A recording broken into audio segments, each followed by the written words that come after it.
আসসালামু আলাইকুম। তো প্রতিদিনের মতো আজকে আমরা কিন্তু একটি ভিডিও নিয়ে এসেছি আপনাদের মাঝে। আর আজকের ভিডিওটা একটু ভিন্ন, কারণ আজকে হচ্ছে আমরা যাচ্ছি এই কয়েল পাখিগুলো বিক্রি করার জন্য বাজারে। আর আপনাদেরকে একটু পরে বলবো এইগুলো কেন আমরা বাজারে নিয়ে যাচ্ছি বিক্রি করার জন্য, আর এগুলোকে কেন আমরা রাখছি না আমাদের কাছে। তো দেখতে পাচ্ছেন আমরা হচ্ছে এখানে, এটি হচ্ছে আমাদের এখানে বাজার। তো এই বাজারের মধ্যে আমরা আসছি কয়েল পাখিগুলো বিক্রি করার জন্য। তো আমার ভাই হচ্ছে এদিকে বাইকটা রাখছে।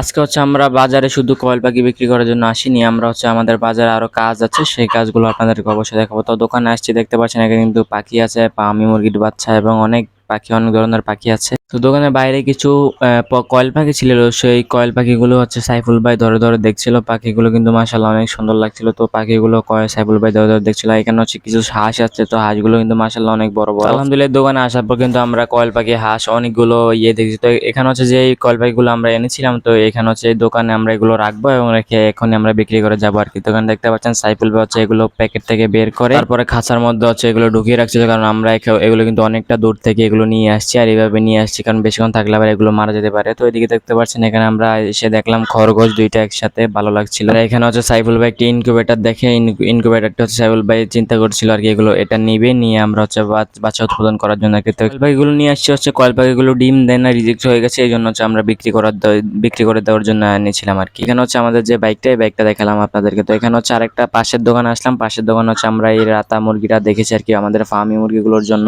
কারণ আপনারা জানেন আমাদের অনেকগুলো ফার্মি মুরগি আছে, তো এই ফার্মি মুরগিগুলো কিন্তু রাতা নেই এদিকে, তো এই জন্য আমরা বীজ ডিম করার জন্য এই যে ফার্মি মুরগিকে দেখলাম আর কি। তো এখানে হচ্ছে আরেকটা বড় দোকানে আসলাম, বড় দোকানটা কিন্তু মাশাআল্লাহ অনেক সুন্দর পরিচ্ছন্ন লাগছিল। তো দূর থেকে দেখে সাইবুল ভাই বলছিল যে চলো এই দোকানে যাই, এই দোকানটা মাশাআল্লাহ কিন্তু অনেক সুন্দর লাগছে। তো এখানে হচ্ছে ওনারা খাঁচা দিয়ে একটা সিস্টেম করেছে পাখি রাখার জন্য, পাখির ঘরটা কিন্তু অনেক সুন্দর। এখানে হচ্ছে আমরা কয়েল পাখিগুলো দেখছিলাম, তো সাইবুল ভাই হচ্ছে কয়েল পাখিগুলো দেখছিল ভালো কিনা। তো এখানে আমরা যে উদ্দেশ্যে আসছি এই রাতা মুরগিটা নেওয়ার জন্য, আমাদের এই বড় ভাই হচ্ছে আমাদেরকে কল দিয়েছিল একটা রাতা মুরগি আসছে ভালো মুরগিটা, তো এই জন্য আমরা নেওয়ার জন্য আসছিলাম আর কি। তো সাইফুল ভাই হচ্ছে ওনার সাথে দামাদামি করছিল, বলছিল মুরগিটা কেমন হবে, ভালো কিনা, ভালো হলে আমাদেরকে দিয়ে দেন। তো সাইফুল ভাই ভালোভাবে এটা দেখছিল, দেখার পর হচ্ছে আমরা এখন বাড়িতে ফেরার পালা। তো সাইফুল ভাই বাইকটা নিয়ে আসছি, তো আমরা এখন বাড়ির দিকে রওনা দেবো ইনশাআল্লাহ। আসসালামু আলাইকুম।